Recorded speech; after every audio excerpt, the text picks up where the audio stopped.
Hello friend, नमस्कार। मैं विकास आपको स्वागत करता हूं no confuse civil engineer channel में। तो दोस्तों, आज हम बात करेंगे टेक्निकल टर्म्स फॉर फ्रेशर। मतलब हमारा जो फ्रेशर इंजीनियर होता है उन लोग को टेक्निकल टर्म्स और थंब रूल ये सब कुछ आना चाहिए, ठीक है। तो आज हम इसी वीडियो में बात करेंगे जो फ्रेशर इंजीनियर होता है और जो जिन लोग ने 1 साल 2 साल होता है उन लोग को, सिविल इंजीनियर लोग को, इसी वीडियो को ज़रूर से ज़रूर देखिए, ठीक है। आप लोग को इसी वीडियो में आप लोग को हेल्पफुल हो जाएगा कि आप लोग इसी वीडियो में कुछ टेक्निकल टर्म्स और थंब रूल भी आप लोग जान सकते हैं, ठीक है। तो चलिए वीडियो शुरू करते हैं। तो वीडियो शुरू करने से पहले आप लोग को बता देता हूँ कि आप लोग हमारे चैनल में नया हो तो हमारे चैनल को सब्सक्राइब कर दीजिए और हमारे चैनल को सब्सक्राइब कर दीजिए और शेयर कर दीजिए और लाइक कर दीजिए, ठीक है। तो चलते हैं हम हमारा वीडियो तरफ। तो पहला हमारा आ गया minimum diameter of bar used in slab 8 mm। मतलब मेरा जो बार हमारा जो स्लैब में हम लोग जो बार यूज करते हैं, मिनिमम डायमीटर जो हमारा बार यूज होता है वो 8 mm होता है, ठीक है। उससे कम हम लोग यूज नहीं करना चाहिए, ठीक है।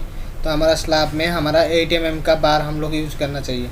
उसके बाद मेरा आ गया minimum diameter of bar use in column 12 mm। मतलब हमारा जो कॉलम हो गया, मतलब मेरा कोई भी कलम हो, स्क्वायर कलम हो, रेक्टेंगुलर कलम हो या सर्कुलर कलम हो, कोई भी कलम हो, वहाँ पे आप लोग को मिनिमम उसका डायमीटर 12 mm रखना चाहिए, ठीक है। उससे कम हम लोग नहीं रखना चाहिए। काफ़ी ज़्यादा मतलब साइड में मैंने देखा कि आप लोग वहाँ पे 10 mm का बार दे देता है, तो वहाँ पे वो गलत होता है। तो आप लोग को मिनिमम डायमीटर जो कलम का जो डायमीटर होता है मिनिमम आप लोग को 12 mm ही रखना चाहिए, ठीक है। तो उसके बाद हमारा आ गया minimum number of bar used in square और रेक्टेंगुलर कलम 4 बार। मतलब मेरा जो स्क्वायर और रेक्टेंगुलर कलम जो होता है उसके अंदर हमारा मिनिमम तो 4 बार हमारा लगता है, ठीक है।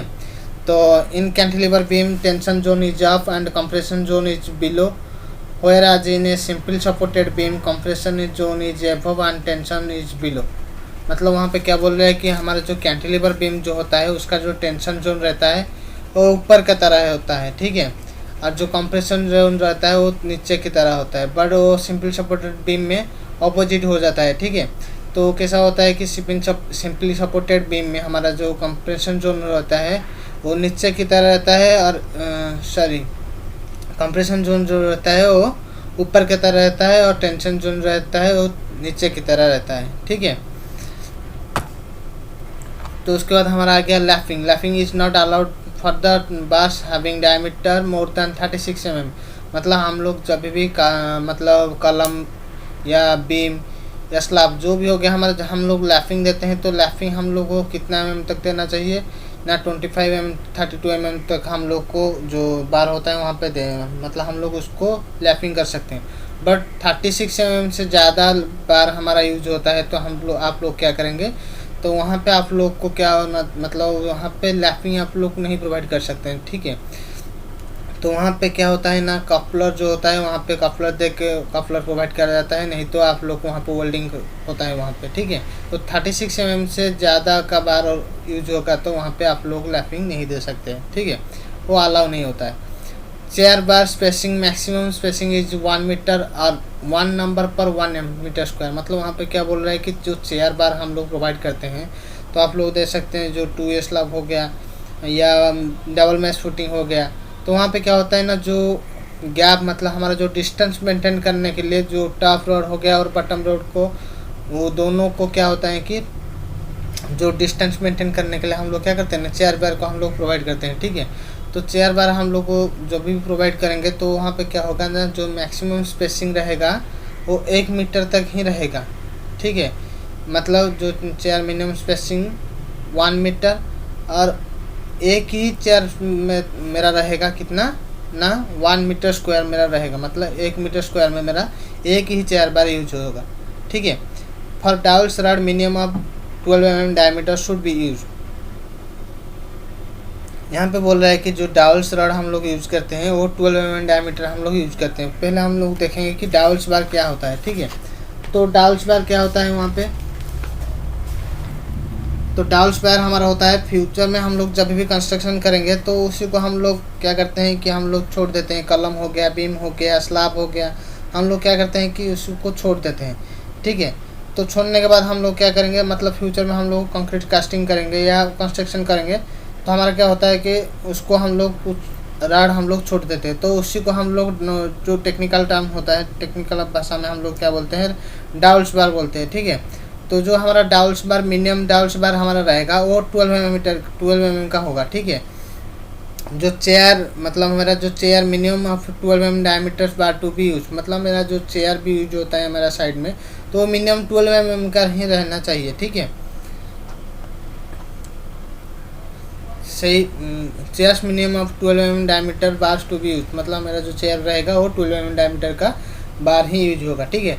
तो longitudinal enforcement not less then 0.8% and not more then 6% of gross cross section area, मतलब मेरा जो लॉन्गिट्यूडिनल एनफोर्समेंट होता है वहाँ पे 0.8% से लेस नहीं होना चाहिए और 6% से ज़्यादा मेरा एनफोर्समेंट नहीं आना चाहिए। उसका ग्रॉस क्रॉस सेक्शन एरिया जो होता है मेरा वहाँ पे 0.8% से लेस नहीं होना चाहिए, मतलब मेरा जो एनफोर्समेंट लगेगा वो 0.8% से कम नहीं होना चाहिए और 6% से ज़्यादा नहीं होना चाहिए, ठीक है। तो minimum bars of square column is 4 numbers and 6 number of for circular column. तो मिनिमम जो बार होता है मतलब जो स्क्वायर कॉलम होता है वहाँ पे वो क्या होता है कि हमारा जो स्क्वायर कॉलम हो गया या रेक्टेंगुलर कॉलम हो गया, तो मिनिमम मेरा कितना रहेगा, 4 नंबर कॉलम रहेगा, मतलब 4 नंबर हमारा बार रहेगा, ठीक है। बट मेरा क्या होता है कि जो सर्कुलर बार होता है वहाँ पे वो 6 नंबर का बार रहेगा, ठीक है। तो main bars in the slab shall not be less than 8 mm HYST और 10 mm plain bars and the distributor not less than 8 mm and not more than 1/8 of slab thickness. यहाँ पे क्या बोल रहा है कि वहाँ पे जो हमारा जो मेन बार हमारा जो स्लैब में हम लोग यूज करते हैं, ठीक है, जो अभी हम स्लैब में यूज करते हैं जो तो 8 mm से हम लोग को कम यूज नहीं करना चाहिए, ठीक है। पहला बात हम हो गया हमारा जो HY स्ट्रेंथ मतलब हाई एल स्ट्रेंथ डिफॉर्म मतलब बार हो गया मेरा जो वो 8 mm से कम, जो 8 mm से कम नहीं लगना चाहिए। और प्लेन बार होगा तो वो 10 mm का हम लोग बार यूज करते हैं। बट अभी क्या होता है कि हमारा प्लेन बार यूज ज़्यादा नहीं होता है, वहाँ पे हमारा वहाँ पे HYST स्टील कोई भी साइड में HYST स्टील हमारा यूज होता है, ठीक है। तो अंदर distribution not less than 8 mm, मतलब मेरा जो डिस्ट्रीब्यूशन बार होता है वो 8 mm से कम नहीं होना चाहिए, ठीक है। और ज़्यादा कितना होगा, नॉट मोर देन मतलब 1/8 इंटू स्लैब का थिकनेस आप लोग कर देंगे तो आप लोग का जितना mm आएगा उतना mm से ज़्यादा रड आप लोग को डिस्ट्रीब्यूटर बार होता है वहाँ पे आप लोग को नहीं देना चाहिए, ठीक है। यहाँ पे बोल रहा है तो minimum thickness of slab is 125 mm, मतलब मेरा जो स्लैब का जो थिकनेस रहेगा वो मिनिमम 125 mm का रहेगा, ठीक है। किसी जगह में 100 mm दे रहा है तो तभी था, अभी नहीं है, अभी 125 mm मिनिमम थिकनेस रहता है स्लैब का, ठीक है। Dimension tolerance for cubes +2 mm, मतलब मेरा जो हम लोग जब भी कंप्रेसिव स्ट्रेंथ हम लोग मतलब जो निकालते हैं हम लोग क्यूब टेस्ट करते हैं तो हम लोग क्या करते हैं कि जो उसका जो डायमेंशन रहता है, जो क्यूब का जो शेप होता है हमारा क्यूब मोल्ड होता है वहाँ पे उसका जो मतलब कितना हम लोग का टॉलरेंस रहना, मतलब जो थोड़ा इधर उधर होगा तो हम लोग को कितना टॉलरेंस लेना पड़ेगा, वो +2 mm तक, ठीक है, वो एक्सेप्टेबल हुए। बट उससे ज़्यादा होगा तो एक्सेप्ट नहीं होगा, ठीक है। तो डेंसिटी ऑफ कंस्ट्रक्शन मटेरियल, मतलब मेरा जो डेंसिटी होता है वहाँ पे, मतलब मेरा जो मटेरियल का डेंसिटी होता है वहाँ पे उसका डेंसिटी क्या गया है, ठीक है। तो ब्रिक का मेरा आ जाएगा क्या 1600 to 1920 kg/m3, ठीक है। और कंक्रीट ब्लॉक्स का मेरा आ जाएगा 1920 kg/m3, ठीक है। और एनफोर्स्ड कंक्रीट का मेरा आ जाएगा 2310 to 2700 kg/m3, ठीक है। उसका बाद मेरा आ गया क्या ना maximum diameter of bars used in slab 1/8 into thickness of slab, ठीक है। तो वहाँ पे क्या बोल रहा है कि जो मैक्सिमम डायमीटर ऑफ बार हम लोग यूज़ करते हैं, मतलब स्लैब में जब भी यूज़ करेंगे तो हम लोग मैक्सिमम डायमीटर जो बार होता है वो लगता है वो कितना में होना चाहिए, तो उसका जो फार्मूला आता है 1/8 इंटू थिकनेस ऑफ स्लैब, ठीक है। उसको आप मल्टीप्लाई कर देंगे तो आप लोग को वहाँ पे पता चल जाएगा कि मेरा इतना में बार जो होता है वो मैक्सिमम होता है, उससे ज़्यादा आप लोग नहीं लगा सकते हैं, ठीक है, वो मैक्सिमम है, ठीक है। तो आप लोग को पता चल जाएगा, ठीक है। Compressive strength of BRICS is 3.5 Newton पर mm स्क्वायर, मतलब मेरा जो ब्रिक्स का जो कंप्रेसिव स्ट्रेंथ होता है 3.5 न्यूटन पर mm स्क्वायर मेरा, ठीक है। In steel reinforcement binding wire required is 8 kg पर MT, मतलब मेट्रिक टन, ठीक है। तो मेरा जो स्टील रेनफोर्समेंट होता है वो हम लोग वहाँ पे क्या करते हैं ना, बाइंडिंग वायर यूज करते हैं, ठीक है। तो हमारा जो बाइंडिंग वायर होता है तो वो कितना रिक्वायर होता है ना, 1 मेट्रिक टन में हमारा 8 kg बाइंडिंग वायर लगता है, ठीक है। In soil filling as for IS code 3 sample should be taken for core cutting test for every 100 metre square. तो वहाँ पे क्या बोला है, जब भी हम लोग सॉइल फिलिंग करेंगे, ठीक है, IS कोड बोलता है कि हमारे जब सॉइल फिलिंग करेंगे 3 सैंपल हम लोग को लेना पड़ेगा, ठीक है। हम लोग कोर कटिंग हो गया, ठीक है, सैंड फिलिंग हो गया, तो हम लोग उसको 3 सैंपल हम लोग को लेना पड़ेगा और 100 मीटर स्क्वायर में, ठीक है। तो maximum free fall of concrete allowed to 1.50 metre, मतलब मेरा जो वहाँ पे बोल रहा है कि जो हम लोग कंक्रीट हम लोग ढलाई करते हैं तो कंक्रीट का हम लोग क्या करते हैं, कंक्रीट हम लोग को कितना ऊपर से हम लोग को गिराना चाहिए, ठीक है। तो आप लोग को 1.50 मीटर से ज़्यादा आप लोग को ऊपर आप लोग नहीं गिरा सकते, ठीक है। ज़्यादा ऊपर से गिराएंगे तो आप लोग का वहाँ पे सेग्रीगेट हो जाएगा, तो आप लोग वहाँ पे क्या करेंगे, तो 1.50 मीटर वहाँ अवेलेबल होता है, ठीक है। तो sample from fresh concrete shall be taken and at least a set of 6 cubes of 150 mm shall be prepared and cured. 3 cubes each at 7 days and 28 days shall be tested for compressive strength. The test results should be submitted to engineer for approval. If results are unsatisfactory, necessary action, rectification and remedial measure has to be exercised. यहाँ पे क्या बोल रहा है, जब भी हम लोग मतलब फ्रेश कंक्रीट हम लोग जब भी कास्टिंग करेंगे तो आप लोग को वहाँ पे 6 क्यूब, मतलब 6 को जो एक ही सेट होता है, ठीक है, वहाँ पे आप लोग एक ही सेट मतलब 6 क्यूब आप लोग को लेना पड़ेगा। वो कितना होगा, उसका डायमेंशन 150 इंटू 150 उस mm, ठीक है। उसी हिसाब से आप लोग को 6 क्यूब लेना पड़ेगा, वो प्रिपेयर करना पड़ेगा क्यूरिंग करने से पहले। तो 3 क्यूब को आप लोग 7 डेज में टेस्टिंग करेंगे और 3 क्यूब को आप लोग को 28 डेज में टेस्टिंग करना पड़ेगा, ठीक है, उसका कंप्रेसिव स्ट्रेंथ जानने के लिए, ठीक है। The test result should be submitted to engineer for approval, मतलब आप लोग उसी टेस्ट को आप लोग का जो इंजीनियर होता है वो अप्रूवल करता है। If results are unsatisfactory necessary action rectification measures have to be exercise, मतलब वहाँ पे जो रिजल्ट आया उसको वो अनसेटिस्फैक्टरी हो गया तो उसका आप लोग क्या कर सकते हैं, आप लोग इंजीनियर से बात कर सकते हैं। उसके बाद कंप्रेस मतलब मेरा जो क्यूब फेल हो जाता है वहाँ पे क्या होता है कि उसके बाद हमारा क्या होगा, रिबन हमर टेस्ट होगा, उसके बाद वो भी फेल हो गया तो उसके बाद हमारा जो अल्ट्रासोनिक पल्स होता है वहाँ पे वो भी टेस्ट होता है, ठीक है। उसके बाद मेरा आ गया क्या ना, water used for both mixing and curing shall be clean free from injurious amounts of soil, oils, acids, alkyl, salts, sugar and organic materials or other substance that may be related to concrete or steel. The pH shall be generally between 6 and 8, मतलब यहाँ पे क्या बोल रहे हैं, जब भी हम लोग कंक्रीट को जो मतलब मिक्सिंग या क्यूरिंग करेंगे, मतलब हम लोग जब भी कंक्रीट को मिक्सिंग करेंगे या क्यूरिंग करेंगे वही मतलब जो पानी हम लोग पीते हैं वही पानी हम लोग को यूज़ करना पड़ेगा, ठीक है। वो क्लीन होना चाहिए, ठीक है। वो कौन मतलब उसी वाटर में आप लोग को जो ऑयल नहीं होना चाहिए, एसिड नहीं होना चाहिए, अल्काली नहीं होना चाहिए, सॉल्ट नहीं होना चाहिए, शुगर एंड ऑर्गेनिक मटेरियल नहीं होना चाहिए, ठीक है। वो होगा तो वहाँ पे क्या होगा ना, ये आपको कंक्रीट का ख़राब कर सकता है, स्टील को ख़राब कर सकता है, ठीक है। तो आप लोग को जो भी वाटर यूज़ करेंगे तो उसी का pH वैल्यू आप लोग चेक कर सकते हैं। जो उसका जो pH वैल्यू होगा वो 6 से 8 होगा तो अप्रूवल होता है हमारा कंक्रीट हम लोग मिक्सिंग करने के लिए और क्यूरिंग करने के लिए, ठीक है। वहाँ पे हम लोग बोल रहे हैं lap length for M20 concrete, मतलब हम जो M20 कंक्रीट में हम लोग जब भी लैप लेंथ देते हैं हमारा कलम में कितना हम लोग देते हैं ना 45D, डी मतलब हो गया डाई ऑफ बार, ठीक है।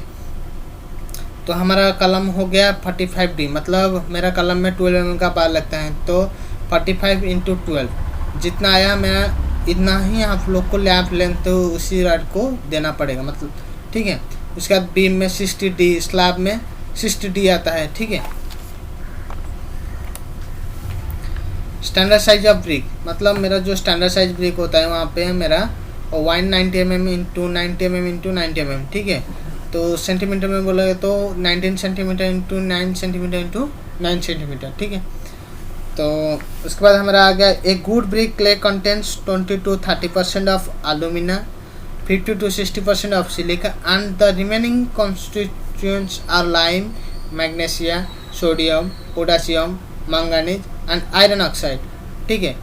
तो मेरा जो मतलब गुड ब्रिक होता है मेरा वहाँ पे वो क्या होता है कि 20 to 30% ऑफ एलुमिना रहता है। मेरा जो ब्रिक होता है गुड ब्रिक होता है उसका जो क्ले कंटेंट जो क्ले होता है वहाँ पे उसके अंदर क्या क्या रहता है ना 20 to 30% ऑफ एलुमिना रहता है, 50 to 60% ऑफ सिलिका रहता है and the remaining constituents lime, magnesia, sodium, potassium, manganese and iron oxide भी वो होता है उसके अंदर, ठीक है।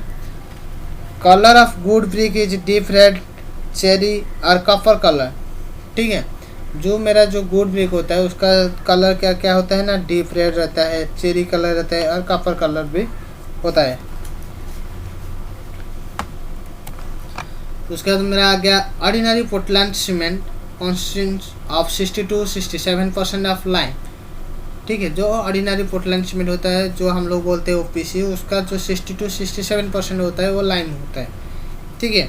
The initial setting time of ordinary Portland cement should not be less than 30 minutes, मतलब मेरा जो OPC सीमेंट होता है या ऑर्डिनरी पोर्टलैंड सीमेंट होता है उसका जो सेटिंग टाइम होता है वो 30 मिनट रहता है, ठीक है। उससे कम में वो सेटिंग नहीं हो सकता है, ठीक है। The final setting time of OPC should not be more than 10 hours, मतलब जो मेरा जो फाइनल सेटिंग टाइम होता है ऑर्डिनरी पोर्टलैंड सीमेंट का वो मतलब वो 10 आवर्स से ज़्यादा नहीं होना चाहिए, ठीक है। 10 घंटा में उसका फाइनल सेटिंग टाइम आ जाना चाहिए। उसके बाद मेरा आ गया initial and final setting time of cement is determined by Victus apparatus, मतलब हमारा जो initial and final setting time हम लोग उसमें आप लोग यूज कर सकते हैं। जो मतलब कॉलेज में आप लोग को पढ़ाया होगा जो विक्टर्स apparatus में आप लोग initial and final setting time आप लोग शायद करते होंगे वहाँ पे लैब में, ठीक है। The normal consistency of Portland cement is about 25%, ठीक है। The normal consistency of Portland cement is about 25% of, ठीक है। उसके बाद मेरा आ गया when concrete is to be laid under water quick setting cement is use, वहाँ पे क्या बोल रहा है when concrete is to be laid under water quick setting cement is use, मतलब मेरा जो अंडर वाटर मतलब अंडर कंस्ट्रक्शन में मेरा जो होता है मतलब काम होता है वहाँ पे ब्रिज हो गया तो वहाँ पे क्या होता है पानी भरा रहता है, तो वहाँ पे क्या होता है कि वो हमारा जो सेटिंग टाइम को हम लोग क्विक करना पड़ेगा, ठीक है। तो पानी वहाँ पे जो ब्रिज वगैरह हो गया तो वहाँ पे क्या करते हैं कि पानी को वहाँ पे निकाल देते हैं, निकालने के बाद जो सीमेंट यूज होता है उसका सेटिंग टाइम क्विकली होता है, ठीक है। वो क्विक नहीं होगा तो वहाँ पे तो पानी तो होता है, तो इसी हिसाब से आप लोग को वहाँ पे जो सीमेंट यूज़ करना पड़ेगा जो अंडर कंस्ट्रक्शन मतलब अंडर वाटर कंस्ट्रक्शन जो होता है वहाँ पे, तो आप लोग को क्विक सेटिंग सीमेंट आप लोग को यूज़ करना पड़ता है, ठीक है। तो curing time of RCC member for different types of cement, मतलब मेरा जो क्यूरिंग टाइम होता है मेरा जो RCC स्ट्रक्चर हम लोग जब भी यूज़ करते हैं, RCC स्ट्रक्चर हो गया मेरा या कंक्रीट PC मतलब जो मेरा RCC मेंबर वहाँ पे बोला है जो RCC मेंबर होता है वो डिफरेंट टाइप ऑफ मतलब डिफरेंट टाइप ऑफ सीमेंट आता है, तो डिफरेंट टाइप ऑफ जो सीमेंट होता है वहाँ पे उसी के हिसाब से आप लोग को क्यूरिंग करना वो क्यूरिंग का टाइम होता है, ठीक है। तो सुपर सल्फेट सीमेंट होता है मेरा जो 7 डेज ऑर्डिनरी पोर्टलैंड सीमेंट जो जिसको बोलते हैं हम लोग, OPC हो गया मतलब 10 डेज, ठीक है। उसके बाद मेरा आ गया क्या minerals and admixture added cement 14 days, ठीक है। जो मेरा मिनरल एंड एडमिक्सचर जो मेरा वहाँ पे लगेगा तो वहाँ पे क्या होगा वहाँ पे मेरा 14 डेज को हम लोग क्यूरिंग करना पड़ेगा, ठीक है। उसके बाद मेरा आ गया D shuttering period of RCC member, मतलब हम लोग जब भी शटरिंग मतलब जो भी हम लोग कंक्रीट करेंगे तो उसको हम लोग शटरिंग तो पहले करना पड़ेगा, ठीक है। वो कलम हो बीम हो या स्लैब हो तो हम लोग को पहले क्या करना पड़ता है शटरिंग करना पड़ता है, उसके बाद हम लोग को डी शटरिंग करना पड़ता है, ठीक है। जब भी हम लोग डी शटरिंग करेंगे तो आरसीसी मेंबर को, तो हम लोग को डीशटरिंग जो करना होता है, तो डीशटरिंग हम लोग कितना दिन में हम लोग उसको निकाल सकते हैं, मतलब डीशटरिंग कर सकते हैं, तो उसी के बारे में आज जानेंगे। तो वहाँ पे क्या होता है ना, for column wall vertical formwork 16 to 24 hours, मतलब जो कॉलम हो गया, रिटर्निंग वॉल हो गया, वर्टिकल फॉर्म हो गया, वो कितना देर मतलब 16 से 24 आवर में आप लोग को उसको डीशटरिंग करना पड़ेगा, ठीक है। उसके बाद मेरा आ गया soffit formwork to slab 3 days props to be refixed after removal, मतलब आपका जो सोफिट फॉर्मवर्क होता है वहाँ पे, जो सोफिट फॉर्मवर्क टू स्लैब होता है वहाँ पे, वो 3 दिन आप 3 डे में आप लोग उसको डीशटरिंग कर सकते हैं। बट वहाँ पे कंडीशन क्या है कि props to be refixed after removal, मतलब आप लोग जो प्रॉप्स होता है वहाँ पे आप लोग को फिर से लगा देना चाहिए, ठीक है, उसको निकालना नहीं है। आप लोग डीशटरिंग कर सकते हो फिर से, उसके बाद आप लोग प्रॉप्स जो होता है वहाँ पे उसको फिर से रिफिक्स कर देना है, ठीक है। Soffit to beams props 7 days props to be refixed after removal, मतलब सोफिट बीम जो होता है मेरा वहाँ पे, वो 7 days में क्या होता है उसको डीशटरिंग कर देना चाहिए। वहाँ पे भी वही कंडीशन हो रहा है कि props to be refixed after removal, मतलब जो शटरिंग है वहाँ पे लगाता है वहाँ पे उसको निकालने के बाद आप लोग को फिर से प्रॉप्स को रिफिक्स कर देना है, ठीक है। Beam spanning up to 4.5 metre, तो वो 7 days होता है, ठीक है, मतलब मेरा जो बीम का स्पान हो अप टू 4.5 मीटर रहेगा, तो हम लोग को 7 days में आप लोग डीशटरिंग कर सकते हैं। बट वहाँ पे क्या बोल रहा है कि बीम स्पैनिंग ओवर 4.5 मीटर, तो 14 days आप लोग को डीशटरिंग करना पड़ेगा, ठीक है। तो जो बीम का स्पान ज़्यादा हो गया, 4.5 मीटर से ज़्यादा हो गया, तो आप लोग को क्या करना पड़ेगा, 14 days में उसको आप लोग डीशटरिंग कर सकते हैं, ठीक है। उसके बाद मेरा आ गया arches spanning up to 6 metre 14 days, मतलब मेरा जो आर्च हो गया, ठीक है, वो 6 मीटर तक है, तो आप लोग 14 दिन में उसको रिमूवल कर सकते हैं या डीशटरिंग कर सकते हैं। आर्चेस स्पैनिंग ओवर 6 मीटर, मतलब उससे 6 मीटर से ज़्यादा हो गया, तो आप लोग को 21 days के बाद आप लोग को क्या करना पड़ेगा, डीशटरिंग करना पड़ेगा, ठीक है। तो टेस्ट ऑन फ्रेश कंक्रीट, मतलब मेरा जो कंक्रीट आता है, जो मेरा फ्रेश कंक्रीट आता है, ठीक है, तो आप लोग को फ्रेश कंक्रीट में आप लोग को क्या क्या टेस्ट करना पड़ेगा, ठीक है। तो पहला टेस्ट हो गया हमारा स्लम टेस्ट। स्लम टेस्ट हम लोग इसलिए करते हैं कि जो उसका वर्केबिलिटी टेस्ट करने के लिए हम लोग स्लम टेस्ट करते हैं। कंपैक्टिंग फैक्टर हो गया, वीबी टेस्ट, टेम्परेचर टेस्ट मतलब हमारा जो गुड कंक्रीट होता है वो 32 degree Celsius to 35 degree Celsius to 40 degree Celsius to 45 degree Celsius के अंदर वो रहता है, जो गुड कंक्रीट मेरा जो रहता है, जो टेम्परेचर टेस्ट होता है उससे मतलब वहाँ पे कंक्रीट ज़्यादा हो, मतलब कंक्रीट का टेम्परेचर बढ़ गया, तो आप लोग को वहाँ पे आइस मिलाना पड़ेगा, ठीक है। तो टेस्ट ऑन हार्डन कंक्रीट, मतलब आप लोग जब भी कंक्रीट आप लोग कास्टिंग कर दिया, तो वो कंक्रीट हार्ड है कि नहीं, हार्डन है कि नहीं, उसको टेस्ट करने के लिए आप लोग को क्या करना पड़ेगा, आप लोग को रिबन हैमर टेस्ट करना पड़ता है। उसके बाद अल्ट्रासोनिक पल्स वेलोसिटी टेस्ट होता है, ठीक है। The excess of silica in the clay makes the brick brittle and weak, मतलब यहाँ पे बोल रहा है कि जो मेरा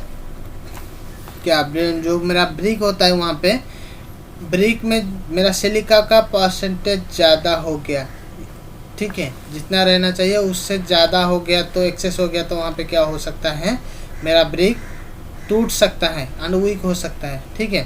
process of manufacturing of bricks consist of preparation of brick clay, moulding bricks, dry of bricks and burning of bricks. वहाँ पे क्या बोल रहा है कि जो प्रोसेस, मतलब हम लोग जब भी ब्रिक्स हम लोग जो बनाते हैं, तो उसका मैन्युफैक्चरिंग कैसे होता है, पहले जो ब्रिक का क्ले होता है उसको प्रिपेयर किया जाता है, उसके बाद उसको मोल्डिंग में ब्रिक को मोल्डिंग किया जाता है, मोल्डिंग में डाला जाता है। उसके बाद हम लोग को वो हैंड मोल्डिंग हो या मशीन मोल्डिंग हो, ठीक है, उसके बाद उसको ड्राई करा जाता है वहाँ पे ब्रिक को, ठीक है। उसके बाद क्या करा जाता है, ब्रिक को बर्निंग करा जाता है, ठीक है।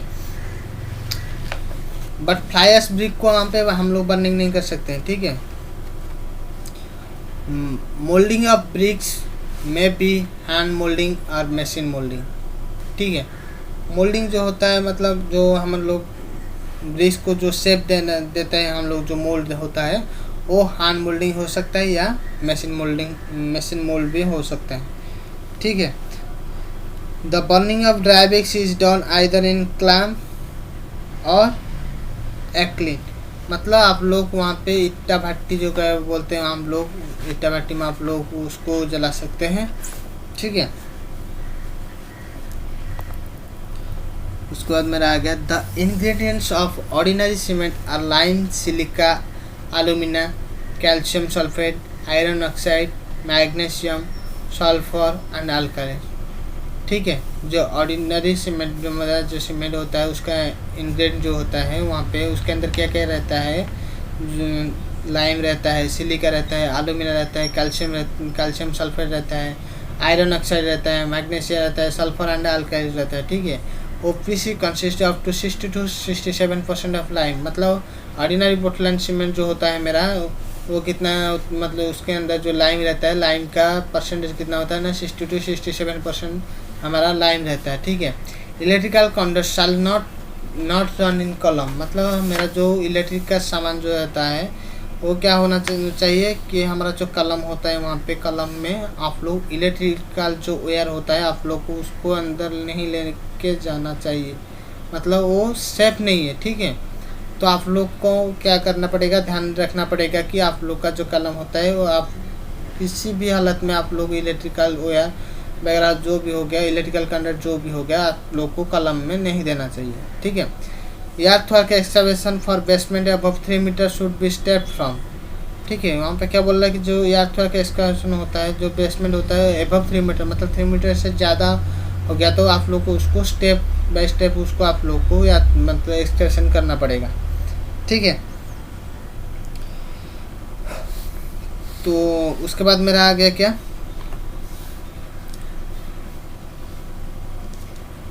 ठीक है।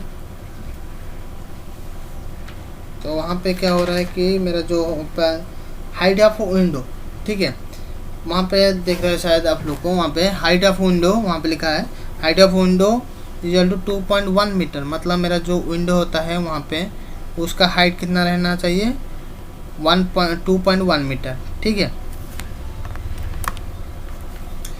Any back filling shall be compacted 95% of dry density at the optimum moisture content and the layers not more than 2 mm for filling above structure and 3 mm for no structure। ठीक है।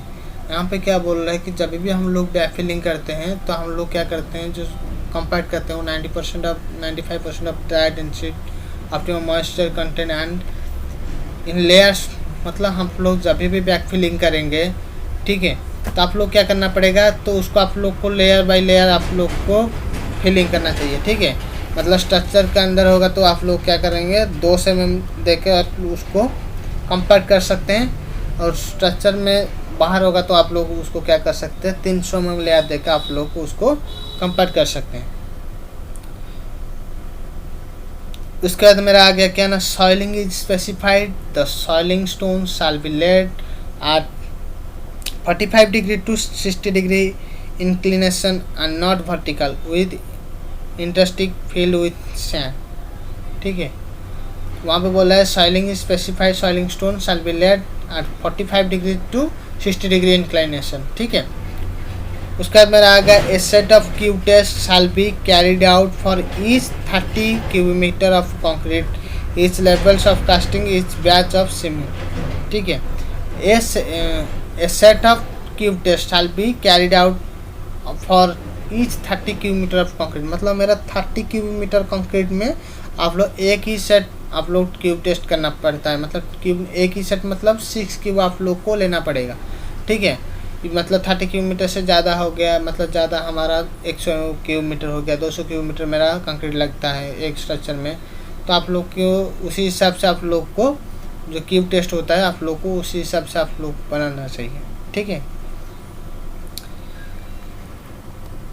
उसके बाद मेरा आ गया क्या ना, स्लम्प रेंज ऑफ कंक्रीट, मतलब मेरा जो स्लम्प का जो रेंज होता है, मतलब हम लोग स्लम्प टेस्ट की इसलिए करते हैं कि हमारा जो सीमेंट या जो हमारा कंक्रीट हो गया उसका वर्केबिलिटी टेस्ट करने के लिए हम लोग स्लम्प को टेस्ट करते हैं। तो स्लम्प टेस्ट करेंगे तो स्लम्प का जो वैल्यू आएगा, ठीक है, वो कितना में मतलब हर जगह में कितना जो कंक्रीट का जो वैल्यू होता है वो हर जगह में किसी जगह में कितना में आना चाहिए, ठीक है। तो कॉलम या रिटेनिंग वाल जो होता है वहाँ पे वो 75 mm से 150 mm तक आना चाहिए, ठीक है। बीम या स्लैब हो गया तो 50 से 100 mm आना चाहिए, ठीक है। सीसी पेमेंट जो हो गया मेरा वो 20 to 30 mm आना चाहिए। डेक ऑफ ब्रिज में 30 to 75 mm आना चाहिए। वाइब्रेटेड कंक्रीट मेरा हो गया तो वहाँ पे क्या होना चाहिए, 12 to 25 mm होना चाहिए, ठीक है। ह्यूग मास कंस्ट्रक्शन में आप लोग को 25 से 50 mm आना चाहिए, ठीक है। उसी हिसाब से आप लोग का स्लम का जो रेंज होता है आप लोग को आना ही पड़ेगा, ठीक है। उसी हिसाब से आप लोग दे सकते हैं कि उससे ज़्यादा आ गया कि उससे कम आ गया तो वर्केबिलिटी नहीं हो सकता है, ठीक है। तो water cement ratio for different grades of concrete shall not exceed 0.5 for M20 and above 0.50 for M10 और M15। वहाँ पे क्या बोल रहा है कि जो वाटर सीमेंट रेशियो होता है वो डिफरेंट ग्रेड के लिए डिफरेंट होता है, ठीक है। तो हम लोग जनरली जो यूज करते हैं M20 ग्रेड का हम लोग यूज करते हैं, तो वहाँ पे जो मेरा वाटर सीमेंट रेशियो रहेगा वो ज़्यादा नहीं होना चाहिए, किससे ना 0.45 से आप लोग को ज़्यादा नहीं होना चाहिए, ठीक है। अब जो M10 का कंक्रीट हो गया या M15 ग्रेड का कंक्रीट हो गया तो उससे हम लोग का जो वाटर सीमेंट रेशियो रहता है वो 0.50 से ज़्यादा नहीं होना चाहिए, ठीक है। वो ज़्यादा होगा तो वहाँ पे क्या हो जाएगा, वो कंक्रीट ब्लीडिंग होने लगेगा, ठीक है। For concrete grades M20 and above off-road admixture shall be used for mix design requirements. वहाँ पे क्या बोल रहा है, जो कंक्रीट होता है M20 ग्रेड कंक्रीट हो गया है उससे जहाँ आप लोग वहाँ पे जो एडमिक्सचर मिलाएंगे उसका मिक्स डिजाइन के हिसाब से आप लोग को उसी रिक्वायरमेंट के हिसाब से आप लोग को और उसके अंदर एडमिक्सचर मिला सकते हैं, ठीक है। उसके बाद मेरा आ गया मिनिमम थिकनेस ऑफ लिंटल। मेरा जो हो गया जो मेरा लिंटल का थिकनेस जो मेरा रहता है वो 15 सेंटीमीटर रहता है, ठीक है। 1 bag of cement is equal to 125 cubic feet. मतलब मेरा जो 1 बैग सीमेंट रहता है वो 1.25 हो गया मेरा क्यूबिक फीट एंड 0.0347 मेरा हो गया क्यूबिक मीटर हो गया मेरा क्या जो मेरा सीमेंट बैग, ठीक है। उसके बाद हमारा आ गया cement shall be storeyed in dry place on A raised platform about 200 mm above floor level and 300 mm away from walls. Bags to be stacked not more than 10 bags high in such a manner that it accurately protect from moisture and contamination, ठीक है। वहाँ पे क्या बोल रहा है, जब भी हम लोग कंस्ट्रक्शन में कास्टिंग करते हैं तभी हम लोग का क्या होता है ना, जब भी हम लोग सीमेंट यूज करते हैं तो आप लोग को जब भी सीमेंट आप लोग स्टोर करके रखेंगे तो वहाँ पे क्या बोल रहा है, जब भी आप लोग क्या करेंगे, जब भी फ्लोर होता है या ग्राउंड फ्लोर होता है या फ्लोर होता है, आप लोग क्या करना पड़ेगा, फ्लोर से 200 mm ऊपर और वॉल से 300 mm आप लोग छोड़ के आप लोग को जो सीमेंट बैग होता है आप लोग उसको रखना चाहिए, ठीक है। अब पर मतलब 10 बैग से आप लोग ऊपर मतलब एक ही लाइन में आप लोग 10 बैग रख सकते हैं, उससे ज़्यादा आप लोग नहीं रखना चाहिए, ठीक है। उसका कारण क्या है कि आप लोग का सीमेंट का जो मतलब क्या होता है, सीमेंट ख़राब हो सकता है, सीमेंट हार्ड हो जाता है, ठीक है। आप लोग फ्लोर में रखेंगे तो वहाँ पे क्या होगा कि आप लोग मॉइस्चर मतलब सीमेंट क्या करेगा, जो फ्लोर का जो मॉइस्चर होता है आप लोग उसका मॉइस्चर को क्या करेगा, मॉइस्चर कंटेंट में आ जाएगा तो वो हार्ड हो जाएगा, ठीक है। तो उसी हिसाब से आप लोग को क्या करना चाहिए 200 mm से ऊपर रखना चाहिए। नहीं तो आप लोग क्या कर सकते हैं, जो जारी होता है मेरा मतलब पॉलिथीन वगैरह हो गया उसको डाल कर आप उसको सीमेंट बैग को रख सकते हैं, ठीक है। Number of cement bags in 1 MQ 28.8 bags. मतलब मेरा 1 MQ में कितना बैग मेरा सीमेंट लगेगा, 28.8 बैग मेरा सीमेंट लगता है 1 MQ में, ठीक है। PCC मतलब प्लेन सीमेंट कंक्रीट, ठीक है। जिसके के अंदर एनफोर्समेंट नहीं है वो क्या होता है ना, प्लेन सीमेंट कंक्रीट होता है, ठीक है। उसके बाद हमारा आ गया क्यूब क्वांटिटी। मतलब मेरा कितना MQ कंक्रीट होगा तो मेरा क्या होगा कितना क्यूब हमारा रिक्वायर्ड होता है। ठीक है, तो पहला हमारा आ गया 1 to 5 MQ का कंक्रीट होगा, तो मेरा क्या होगा 1 नंबर्स हम मेरा जो रिक्वायर्ड होता है वह एक नंबर, मतलब एक नंबर मतलब हो गया 6 क्यूब। ठीक है, तो 1 से 5 मीटर MQ होगा, तो आप लोग को एक ही क्यूब आप लोग को एक नंबर क्यूब आप लोग को बनाना पड़ेगा, मतलब 6 क्यूब आप लोग को बनाना पड़ेगा। ठीक है, 6 से 15 MQ होगा, तो वहाँ पे 2 नंबर मतलब 2 × 6 मतलब 12 क्यूब आप लोग को बनाना पड़ेगा। 150 mm by 150 mm by 150 mm का आप लोग को क्यूब बनाना पड़ेगा कंप्रेसिव स्ट्रेंथ करने के लिए। जब भी आप लोग कंक्रीट आप लोग कास्टिंग करते हैं, तो 6 mm से 15 mm होगा, तो 2 नंबर्स। 16 to 30 MQ होगा, तो आप लोग 3 नंबर्स मतलब 3 × 6 हो गया, तो वहाँ पे वो क्यूब होता है, मतलब 18 क्यूब आप लोग को कास्टिंग मतलब जो रिक्वायर्ड होता है। ठीक है, 31 से 50 MQ मेरा हो गया, तो आप लोग क्या कर सकते हैं 4 नंबर्स मतलब 6 × 4 मतलब 24 MQ मेरा रेडियो मतलब क्यूब मेरा रिक्वायर्ड होता है। ठीक है, एबव 50 MQ तो 4 + 1 numbers of addition of each 50 MQ, मतलब मेरा जो 50 MQ से ज़्यादा हो गया, मतलब 50 MQ से मेरा 100 MQ या 150 MQ वहाँ पे ज़्यादा जितना आएगा, 4 + 1 numbers of addition of each cube, मतलब 4 नंबर 26 × 6 मतलब 30 MQ, मतलब हर 50 MQ में आपको 30 क्यूब आप लोग को बनाना पड़ेगा। ठीक है, उसी हिसाब से आप लोग दे सकते हैं। बट वहाँ पे ज़्यादातर साइड में क्या होता है 30 MQ में, वहाँ पे आप लोग देखा था, हम पहले एक क्वेश्चन गया था, वहाँ पे 30 MQ में हम लोग एक ही सेट बनाते हैं, हम लोग 6 क्यूब बनाते हैं, जो कि 7 डेज में और 28 डेज में वहाँ पे हमारा कंप्रेसिव स्ट्रेंथ को टेस्टिंग किया जाता है। किसी किसी जगह में 14 डेज में आप लोग कास्टिंग मतलब जो कंप्रेसिव स्ट्रेंथ भी वहाँ पे कंप्रेसिव स्ट्रेंथ जानने के लिए आप लोग यूज कर सकते हैं। ठीक है, 14 डेज में भी होता है। ठीक है, बट ज़्यादातर वहाँ पे क्या होता है कि 7 डेज या 28 डेज में आप लोग दे सकते हैं, मतलब। ठीक है, तो जो सिविल साइट इंजीनियर होता है, मतलब जो साइट इंजीनियर होता है, वहाँ पे उसका जो रेस्पॉन्सिबिलिटी रहता है कंस्ट्रक्शन साइट में, वो क्या क्या होना चाहिए, मतलब एक साइट इंजीनियर को। ठीक है, एक साइट इंजीनियर का रेस्पॉन्सिबिलिटी क्या क्या होना चाहिए। ठीक है, तो पहला हमारा आ गया इन प्रिपरेशन ऑफ ड्राइंग। ठीक है, इंटर प्रिपरेशन ऑफ ड्राइंग मतलब ड्राइंग को आप लोग को समझ जाना चाहिए। ठीक है, तो पहला आप लोग कुछ भी आप लोग जो भी आप लोग साइड में काम करेंगे, आप लोग को ड्राइंग में आप लोग देख के आप लोग उसी को आप लोग काम करना पड़ेगा। तो पहला आप लोग को ड्राइंग समझना आना चाहिए। Preparing of bar bending schedule मतलब आप लोग को BBS आना चाहिए। ठीक है, जो रॉड का कैलकुलेशन होता है वहाँ पे आप लोग को उसी का तैयारी कर आना चाहिए। अलॉटिंग वर्क टू लेबर्स मतलब आप लोग को जो लेबर लोग होते हैं उन लोग को अलर्ट करना चाहिए। Supervision of construction work. ठीक है, आप लोग को सुपरवाइज करना पड़ेगा कंस्ट्रक्शन वर्क जो होता है, आप लोग को सुपरविजन करना पड़ेगा। Preparing schedule of material used and available मतलब आप लोग जब भी साइट में कास्टिंग होगा तो उसी हिसाब से साइट में कास्टिंग हो या बार बेंडिंग शेड्यूल मतलब जो हमारा बार बेंडिंग शेड्यूल बना के आप लोग देख सकते हैं कि जो मेरा मटेरियल होना चाहिए, जो आज मेरा काम होगा उसी हिसाब से मेरा मटेरियल है कि नहीं।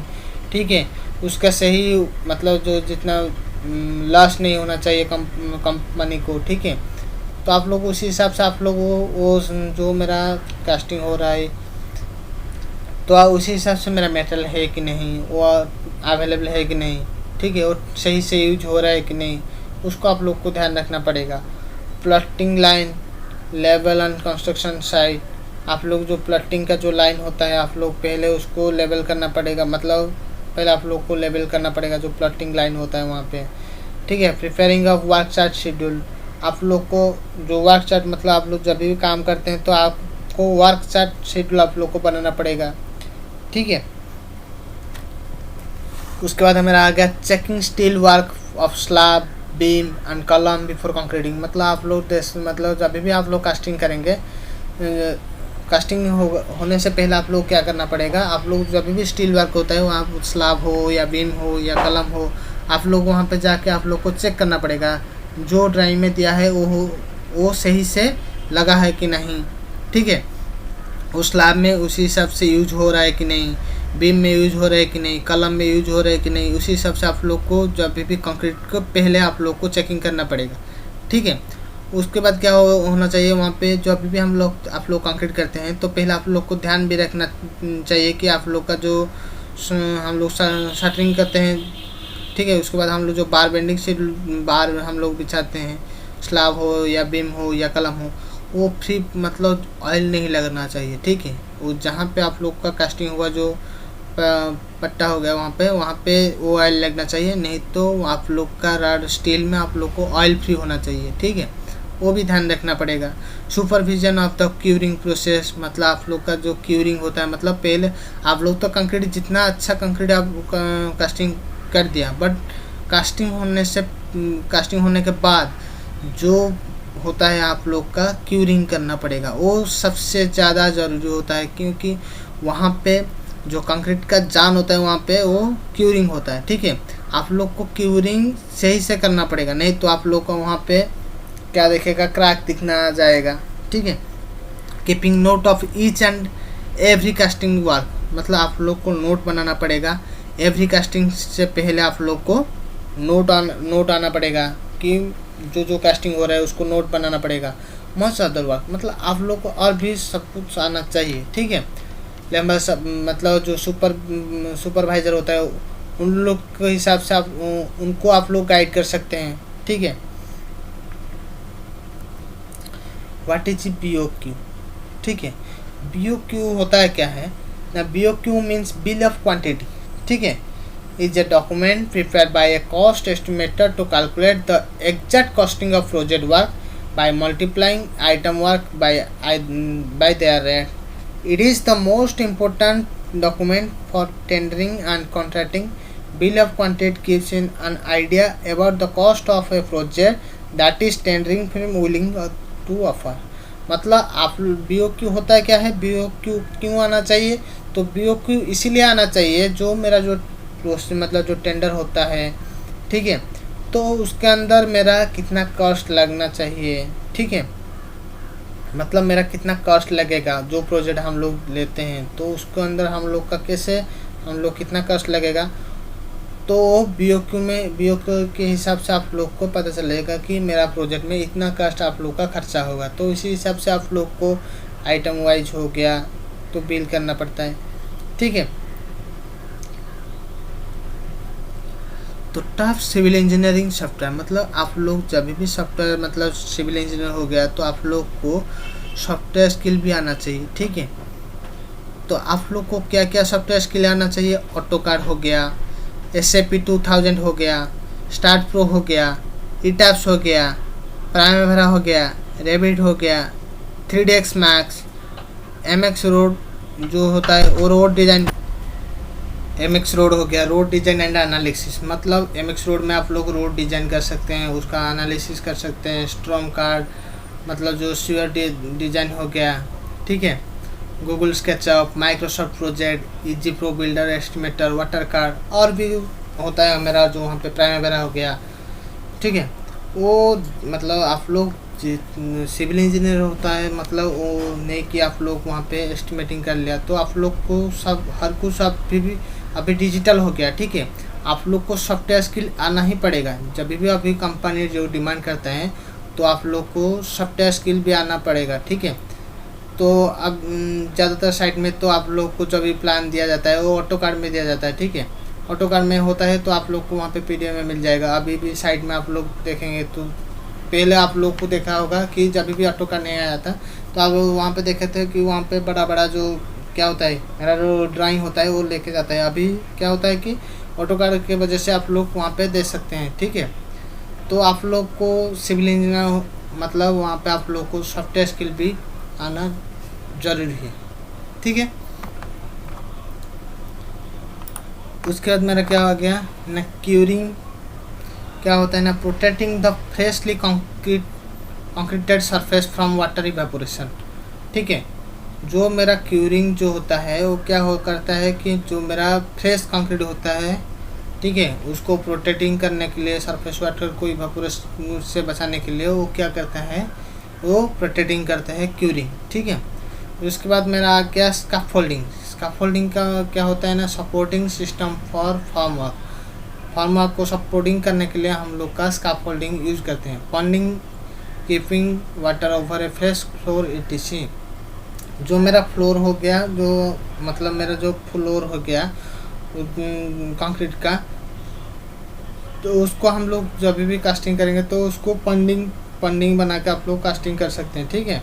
चारों तरफ से दे के आप लोग उसके अंदर पानी आप लोग पंडिंग जैसा बना के आप लोग को वहाँ पे कास्टिंग करना पड़ता है, ठीक है। Splicing, giving lap to steel for further heights, ठीक है।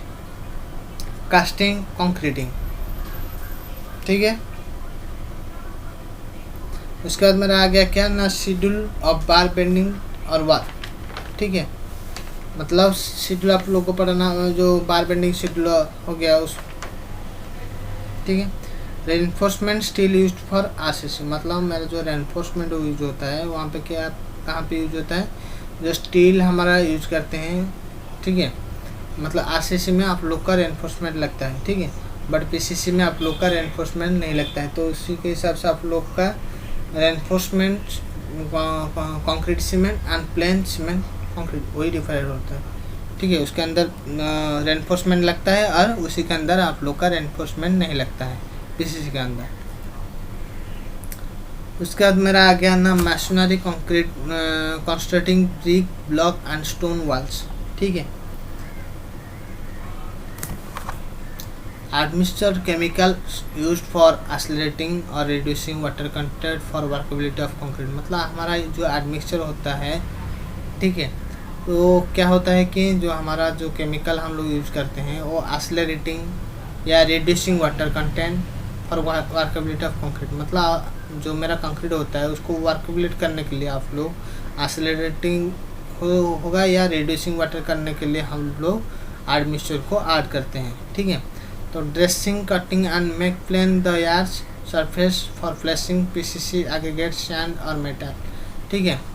आप लोग जब भी मतलब dressing, cutting and make plain the yard, मतलब प्लेन यार्ड को आप लोग जब भी साइड क्लीनिंग करते हैं उसके बाद आप लोग क्या करते हैं, उसको सरफेस के ऊपर आप लोग जो पीसीसी यूज करते हैं, पीसीसी के अंदर एग्रीगेट सैंड और मेटल होता है, ठीक है। Check list of before and after casting of slab, ठीक है। मतलब मेरा जो स्लैब हो गया वहाँ पे, उसको आप लोग जो स्लैब हो गया मेरा, वहाँ पे आप लोग क्या करना पड़ेगा कि मेरा जो स्लैब हो गया वहाँ पे आप लोग को मतलब बिफोर कास्टिंग में, मतलब कास्टिंग से पहले आप लोग को क्या क्या ध्यान रखना पड़ेगा, ठीक है। वहाँ पे आप लोग का मटेरियल स्टॉक, मतलब जो मेरा स्लैब होता है तो एक ही बार में आप लोग को स्लैब तो ख़त्म करना ही पड़ेगा, ठीक है। सुबह हो या शाम हो, जो भी हो, आप लोग को वन टाइम कंक्रीट कास्टिंग हो गया स्लैब में, तो आप लोग को क्या करना पड़ेगा, मटेरियल वो बंद नहीं होगा, ठीक है। जब वो ख़त्म होने के बाद ही बंद होगा, नहीं तो वो बीच में बंद नहीं हो सकता जब भी आप लोग स्लैब कास्टिंग करेंगे। तो उसी हिसाब से आप लोग को ध्यान रखना पड़ेगा कि मेरा मटेरियल है कि नहीं है साइट में, ठीक है। उसके बाद लेबर स्ट्रेंथ, काफ़ी जगह में देखा है कि जो ठेकेदार होता है वहाँ पे क्या करता है कि वो कम लोग को लेके वहाँ पे क्या करता है कि स्लैब कास्टिंग करता है। तो स्लैब कास्टिंग करने से कम लोग लेके वहाँ पे स्लैब कास्टिंग करेगा तो वहाँ पे क्या होगा, तो वहाँ पे पहले तो आप लोग का टाइम ज़्यादा लगेगा, उसके बाद नहीं होगा तो आप लोग वहाँ पे आधा में नहीं रोक सकते हैं, ठीक है, स्लैब को। तो इसीलिए आप लोग को लेबर स्ट्रेंथ पे आप लोग को देखना पड़ेगा। उसके बाद हमारा आ गया चेक कंक्रीट मिक्स रेशियो, मतलब मेरा जो कंक्रीट होता है उसका मिक्स रेशियो, मतलब मेरा कितना सीमेंट, कितना एग्रीगेट, कितना सैंड लगता है, उसके अंदर पानी कितना लगेगा, उसी हिसाब से आप लोग को ध्यान रखना पड़ेगा कि मेरा जो कंक्रीट मतलब जो कास्टिंग होने से पहले मेरा जो कंक्रीट का मिक्स रेशियो आप लोग को पता होना चाहिए। कास्टिंग क्यूब मोल्ड, ठीक है, आप लोग को पता होना चाहिए कि आप लोग जब भी कंक्रीट कास्टिंग करेंगे तो उसका कंप्रेसिव स्ट्रेंथ आप लोग को चेक करना पड़ेगा। तो कंक्रीट का जो क्यूब होता है आप लोग कैसे टेस्ट करेंगे, तो कंप्रेसिव स्ट्रेंथ आप लोग कैसे टेस्ट करेंगे, तो उसी के हिसाब से आप लोग जो क्यूब होता है वहाँ पे उसके हिसाब से आप लोग का कंप्रेसिव स्ट्रेंथ जानता, मतलब आप लोग पे जान सकते हैं कि मेरा जो कंप्रेसिव स्ट्रेंथ होता है या कितना सह सकता है। तो उसी हिसाब से आप लोग को कास्टिंग क्यूब मोल्ड, मतलब आप लोग को क्यूब रखना पड़ेगा। Arrangement, vibrator and mixer and motor. आप लोग को साइड में क्या क्या ध्यान रखना चाहिए। पहले तो आप लोग को वाइब्रेटर आप लोग का साइड में 2 वाइब्रेटर होना ज़रूरी होता है वहाँ पे। इसका कारण क्या है कि आप लोग मतलब कंक्रीट तो कास्टिंग कर रहे हैं, बीच में आप लोग का वाइब्रेटर, ज़्यादातर वाइब्रेटर वहाँ पे बीच में ख़राब हो सकता है। ठीक है, वो कंक्रीट के अंदर डूबा रहेगा तो वहाँ पे वो बीच में ख़राब हो सकता है, इसीलिए उसको मतलब वाइब्रेटर ख़राब हो गया तो वहाँ पे कास्टिंग रुकेगा नहीं। ठीक है, कास्टिंग तो चलेगा बट कास्टिंग मतलब वाइब्रेटर नहीं होगा। वाइब्रेटर ख़राब हो गया तो वहाँ पे क्या होगा कि वहाँ पे जो भी कंक्रीट आप लोग कास्टिंग कर दिया बिना वाइब्रेटर से, तो वहाँ पे उसके अंदर क्या हो जाएगा, हनीकॉम्ब होगा या एयर बर्ड्स रहेगा। ठीक है, तो उसी हिसाब से आप लोग को वाइब्रेटर 2 मतलब 1-2 रखना पड़ेगा। ठीक है, मिक्सचर मशीन को पहले चालू करना पड़ेगा, मिक्सचर मशीन सही है कि नहीं। ठीक है, जो मिक्सचर है। उसके बाद मोटर इसलिए मतलब रखना चाहिए जो आप लोग को पानी आप लोग यूज़ करते हैं। ठीक है, उसी हिसाब से आप लोग को पानी है कि नहीं। ठीक है, उसके बाद आप लोग को और भी अरेंजमेंट करना पड़ेगा। जो मेरा जनरेटर हो गया या डीजी हो गया, उसको आप लोग को अरेंजमेंट करना ही पड़ेगा। मतलब कास्टिंग होने के बाद कोई शाम हो गया, ठीक है, या रात हो गया, तो आप लोग क्या करना पड़ेगा, तो आप लोग को स्लैब तो छोड़ के नहीं जाओगे। कास्टिंग एक बार हो गया तो आप लोग छोड़ के नहीं जा सकते हैं। ठीक है, तो इसीलिए आप लोग को क्या करना पड़ेगा, जनरेटर हो या डीजी हो, आप लोग को चालू रखना पड़ेगा। Checking, staging and shuttering. तो आप लोग शायद देखा होगा कहाँ किसी किसी जगह में आप लोग देखेंगे आधा कास्टिंग हो गया, उसके बाद क्या होता है कि स्टेजिंग और शटरिंग तो गिरा, मतलब जो ठीक नहीं रहता है। तो उसी हिसाब से आप लोग का क्या होगा, नहीं होगा तो वहाँ पे क्या हो सकता है, गिर सकता है। ठीक है, जो जितना भी मतलब कंक्रीट मतलब स्टेजिंग और शटरिंग सही नहीं होगा तो वहाँ पे क्या होगा, आप लोग कास्टिंग करेंगे तो वो ब्रिज हो या स्लैब हो कोई भी हो, वो गिर जाएगा। तो वहाँ पे आप लोग का मटेरियल लॉस हुआ, टाइम लॉस हुआ और आप लोग का कॉस्ट भी लॉस हुआ। तो उसी हिसाब से आप लोग का किसी का भी जान जा सकता है। तो पहले आप लोग को स्टेजिंग एंड शटरिंग आप लोग को ध्यान देना पड़ेगा, वो ज़रूरी होता है। ठीक है, उसके बाद सफिशिएंट लाइट। ठीक है, सफिशिएंट लाइट मतलब आप लोग मतलब शाम मतलब दिन में आप लोग जो करते हैं। ठीक है, दिन में आप लोग कास्टिंग किया तो आप लोग को रात हो गया या शाम हो गया, वहाँ पे रात हो गया, तो वहाँ पे आप लोग को लाइट का अरेंजमेंट ही करना ही पड़ेगा। ठीक है, तो पहला हो गया हमारा क्या, लाइट का अरेंजमेंट आप लोग को ज़रूरी करना चाहिए कि आप लोग का जब भी कास्टिंग हुआ तो वो रुकेगा नहीं। तो वहाँ पे तो आप लोग को लाइट का अरेंजमेंट सबसे ज़रूरी होता है। ठीक है, तो उसके बाद आप लोग और भी प्रिकॉशन आप लोग मतलब चेकिंग कर सकते हैं। मतलब किसी समर का टाइम हो गया, ठीक है, वहाँ पे आप रेन का टाइम हो गया तो वहाँ पे क्या करेंगे, आप लोग कास्टिंग करने के टाइम बारिश हो गया तो उसी के हिसाब से आप लोग को वहाँ पे पॉलिथीन वगैरह सब कुछ आप लोग को मटेरियल आप लोग को अवेलेबल रहना चाहिए आप लोग का साइड में। ठीक है,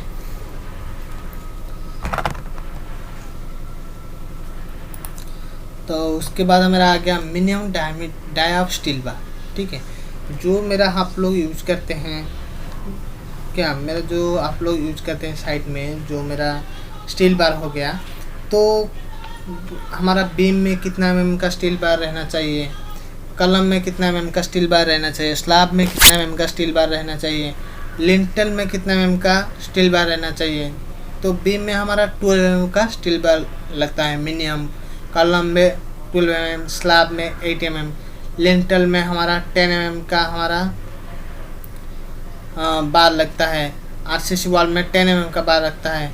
maximum height for column concrete pouring I score 1.5 metre. मतलब मेरा जो कंक्रीट हम लोग जो भी मैक्सिमम कॉलम कंक्रीट करेंगे, कास्टिंग करते हैं, तो वहाँ पे क्या होता है कि जो मेरा आई स्कोर बोलता है कि 1.5 मीटर से ज़्यादा आप लोग को पोरिंग नहीं करना चाहिए। ठीक है, उससे ज़्यादा होगा तो वहाँ पे क्या हो सकता है, वो गिर सकता है या वाइब्रेटर वहाँ पे मतलब वहाँ पे आप लोग को दिक्कत होगा।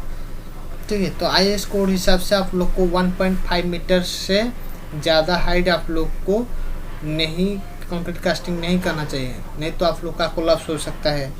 ठीक है, तो उसी हिसाब से आप लोग को जो मैक्सिमम कंक्रीट का जो मैक्सिमम जो कलम का हम लोग कास्टिंग करेंगे तो वो मैक्सिमम 1.5 मीटर से ज़्यादा आप लोग को कास्टिंग नहीं करना चाहिए। ठीक है,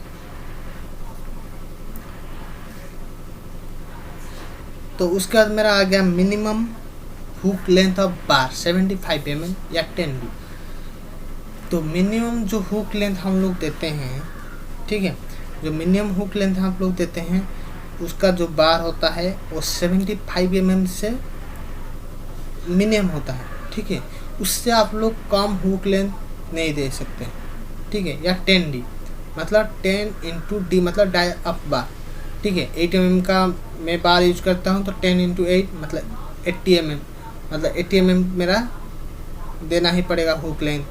ठीक है, बट आप लोग 6 mm का यूज करेंगे तो 10 × 6 मतलब 60 mm हो गया, मतलब 60 mm तो वो आप लोग को नहीं देना चाहिए, वो 75 mm होगा। ठीक है, 6 mm बार यूज करेंगे तो आप लोग को 75 mm ही मिनिमम हुक लेंथ देना ही पड़ेगा। ठीक है, यहाँ पे बोल रहा है कि 75 mm होता है हमारा मिनिमम हुक।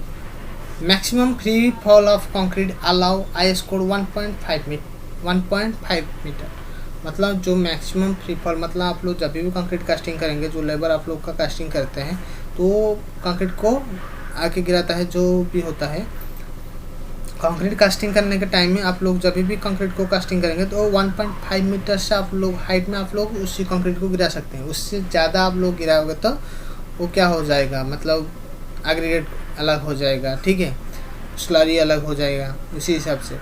तो सीमेंट एक्सपायर आफ्टर 3 months। ठीक है, जो सीमेंट होता है उसके अंदर जो डेट लिखा रहता है वो 3 months से ज़्यादा का सीमेंट होगा तो आप लोग कंक्रीट मतलब आप लोग का साइट में यूज़ नहीं करना चाहिए। ठीक है, वो क्या होता है कि वहाँ पे जो सीमेंट होता है उसके ऊपर आप लोग का डेट लिखा होता है, तो उसके 3 month के बाद आप लोग का जो सीमेंट होता है उसका जो स्ट्रेंथ होता है वो डिक्रीज होना चालू हो जाता है। ठीक है, तो उसी हिसाब से आप लोग देख सकते हैं। पहले आप लोग सीमेंट जब भी लेके आएंगे तो पहले आप लोग को चेक करना पड़ेगा सीमेंट सही है कि नहीं। पहले आप लोग को उसके अंदर सीमेंट का पहला आप लोग देखेंगे कि सीमेंट का जो डेट लिखा रहता है आप लोग उसी को चेक करेंगे। ठीक है, उसके बाद आप लोग वहाँ पे देखेंगे कि हुक में वहाँ पे मतलब नहीं होना चाहिए, हुक नहीं लगना चाहिए सीमेंट बैग में, और क्या IS कोड होना चाहिए। उसके बाद आप लोग सीमेंट खोल के देखेंगे तो आप लोग को सीमेंट जो ग्रे कलर होता है वहाँ पे आप लोग को दिखाई देगा। ठीक है, उसके बाद आप लोग साइड में भी और भी चेक कर सकते हैं ये सीमेंट सही है कि नहीं। तो आप लोग क्या कर सकते हैं, कलर चेक कर सकते हैं। उसके बाद आप लोग क्या करेंगे, सीमेंट के अंदर हाथ घुसाएंगे तो आपको ठंडा ठंडा लगेगा। ठीक है, आप लोग का सीमेंट मतलब जो क्या होता है एयर में आप लोग का जो मॉइस्चर में लगने के बाद सीमेंट क्या होता है हार्ड हो जाते हैं, तो हार्ड नहीं होना चाहिए। ठीक है, और क्या आप लोग कर सकते हैं, एक टॉप में आप लोग क्या करेंगे, पानी डाल के उसके पानी आप लोग रख देंगे, उसके ऊपर आप लोग सीमेंट थोड़ा लेके ऐसे बिछा देंगे तो आप लोग देखेंगे तो सीमेंट स्लो से डूब रहा है। ठीक है, फुल फॉर्म ऑफ NDT मतलब NDT का फुल फॉर्म क्या होता है, non destructive test.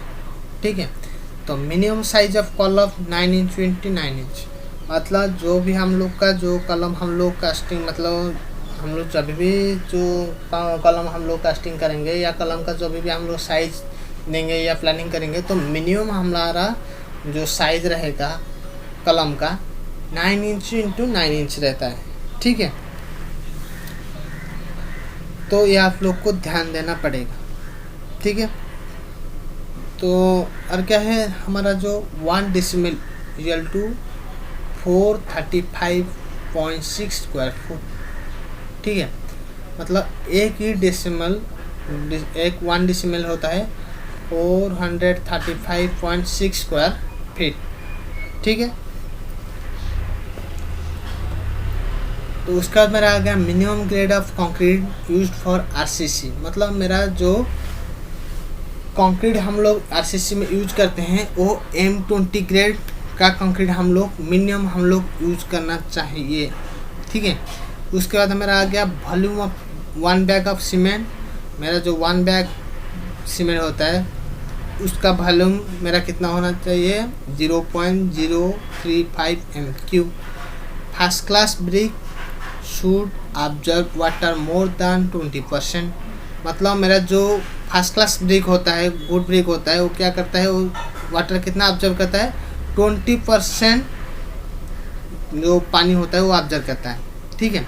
Steel bend reduction, मतलब हम लोग स्टील को जब भी बेंड करेंगे, ठीक है, आप लोग शायद पता होना चाहिए कि जो हमारा बार बेंडिंग शेड्यूल होता है वहाँ पे आप लोग देखेंगे 45 डिग्री में 1D, 90 डिग्री में 2D। तो आप लोग जब भी बार बेंडिंग शेड्यूल पढ़ेंगे तो वहाँ पे जान सकते हैं 45 डिग्री में मेरा 1D, 90 डिग्री में 2D, 135 डिग्री में 3D, 180 डिग्री में 4D, वो सब कुछ माइनस होता है वहाँ पे। ठीक है। तो D मतलब हो गया मेरा डायाफ बार। ठीक है। 180 डिग्री में 4D होना चाहिए। ठीक है। तो thank you all civil engineer. तो दोस्तों उम्मीद करता हूँ कि आप लोग को वीडियो पसंद आया होगा, आप लोग को इसी वीडियो में कुछ जानकारी मिल सकता है, आप लोग को वीडियो हेल्पफुल हो सकता है। तो आप इसी वीडियो को लाइक कर दीजिए, और जो भी फ्रेशर इंजीनियर भाई लोग हैं, जो सिविल इंजीनियर भाई लोग हैं, उन लोग को पास शेयर कर दीजिए। और हमारा चैनल में नया हो तो हमारे चैनल को सब्सक्राइब कर दीजिए। ठीक है दोस्तों। तो और कुछ डाउट होगा तो आप लोग कमेंट बॉक्स में कमेंट कर सकते हैं। ठीक है।